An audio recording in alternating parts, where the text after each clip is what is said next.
गुरु भक्ति योग।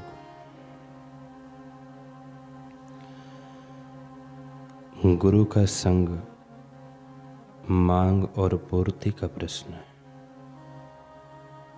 अगर सच्चे हृदय की मांग हो तो पूर्ति तुरंत हो जाएगी। कुदरत का यह अटल नियम है। आपको अगर सचमुच ईश्वर साक्षात्कार की तड़प होगी तो आप अपने आध्यात्मिक गुरु को अपने घर के द्वार पर खड़े पाएंगे। इस दुनिया में उत्तम वस्तुएं अत्यंत अल्प मात्रा में होती हैं, जैसे कि कस्तूरी, केसर, रेडियम, चंदन। विद्वान, सदाचारी पुरुष तथा परोपकारी स्वभाव के लोग बहुत कम होते हैं। अगर ऐसा ही है तो संतों, भक्तों, योगियों, पैगंबरों, दृष्टाओं तथा आत्म साक्षात्कारी गुरु के विषय में तो कहना ही क्या। आप अगर आत्म साक्षात्कारी गुरु की सेवा करेंगे तो आपके मोक्ष की समस्या हल हो जाएगी। महात्माओं का संग ईश्वर कृपा से ही प्राप्त होता है। अगर पावनकारी आचार्य की सेवा में जीवन बिताओगी तो जीवन कृतार्थ हो जाएगा। गुरु की सेवा करके आशीर्वाद प्राप्त करने के इच्छुक साधकों को कुसंग से अवश्य दूर रहना चाहिए।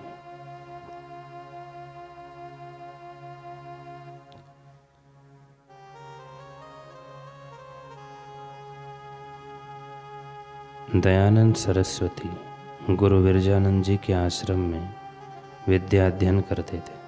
तब की बात है, उनका गुरु भाई सदाशिव आलसी एवं उदंड था। एक दिन गुरुदेव ने प्रवचन में समझाया कि समय का सम्मान करो तो समय तुम्हारा सम्मान करेगा। समय का सदुपयोग ही उसका सम्मान है। जो सुबह देर तक सोते हैं, पढ़ाई के समय खेलते हैं तथा आलस्य, निद्रा और व्यर्थ के कामों में समय बर्बाद करते हैं, समय उनसे प्रतिशोध लेता है।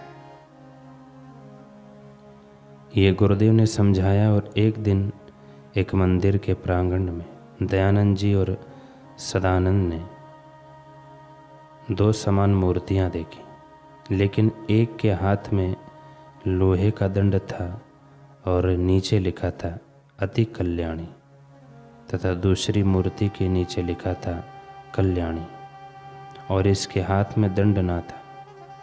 दो मूर्तियां आकर गुरुजी से उनका रहस्य पूछा तो गुरुदेव ने बताया कि ये मूर्तियां काल की स्वामिनी देवियां हैं। कल्याणी उनका कल्याण करती है जो समय का सम्मान करता है, तथा अति कल्याणी उसका कल्याण करती है जो समय का सम्मान नहीं करता। दोनों कल्याण करने वाली है, परंतु तुम्हें अति कल्याणी का उपासक नहीं बनना है। सदाशिव ने सोचा, कल्याण तो दोनों ही करती है, कल्याण ही करना है तो अति कल्याणी से भी हो जाएगा, उसमें कोई सुधार नहीं हुआ। फलतः उसे आश्रम से निकाल दिया गया। समय बीता। दयानंद जी गुरु ज्ञान के प्रचार हेतु भारत भ्रमण कर रहे थे। मथुरा के निकट एक गांव में उनकी दृष्टि सिर पर तसला और कंधे पर फावड़ा रखे तेजी से जा रहे एक व्यक्ति पर पड़ी। दयानंद जी ने कहा, अरे सदाशिव। जी हाँ, वह सदाशिव ही था। कवि का दयानंद जी का गुरु भाई। अरे सदाशिव, ओहो दयानंद, तुम तो बड़े महंत बन गए हो। दयानंद जी ने कहा, लेकिन तुमने अपना ये क्या हाल बना रखा है। सदाशिव ने कहा, गुरु विरजानंद जी के पाखंड का फल भोग रहा हूँ। दयानंद जी ने कहा, क्या मतलब।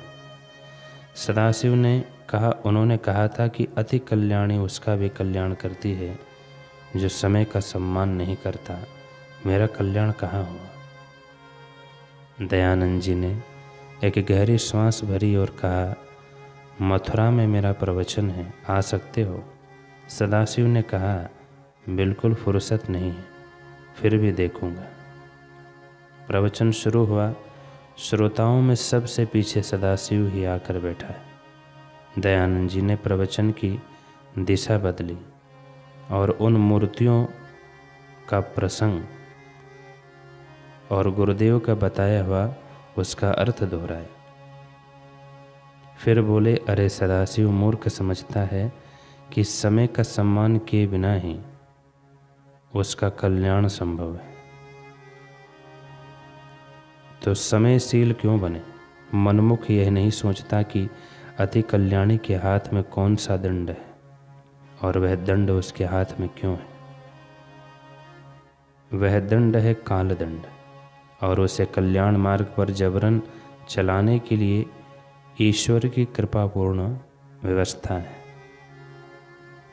समझदार व्यक्ति गुरु के उपदेश मात्र से समय का महत्व जान लेता है, और मूर्ख अति कल्याणी के कठोर दंड से दंडित होकर दंड पाकर भी जो उसके लिए भी गुरु को दोषी ठहराता है, वह तो महामूर्ख है, मंदमती है। अतः काल दंड से बचो। दयानंद जी के प्रवचन से सदाशिव को अपनी भूल का एहसास हो गया।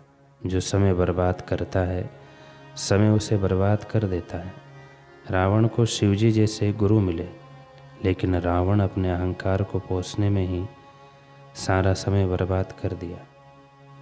ब्रह्मवेता महापुरुष के वेदांत से सराबोर सत्संग का श्रवण मनन, उनकी देवी सत प्रवृत्तियों में सहभाग, भगवत स्मृति, प्रीति और शांति विश्रांति में समय लगाना ही समय का सदुपयोग है।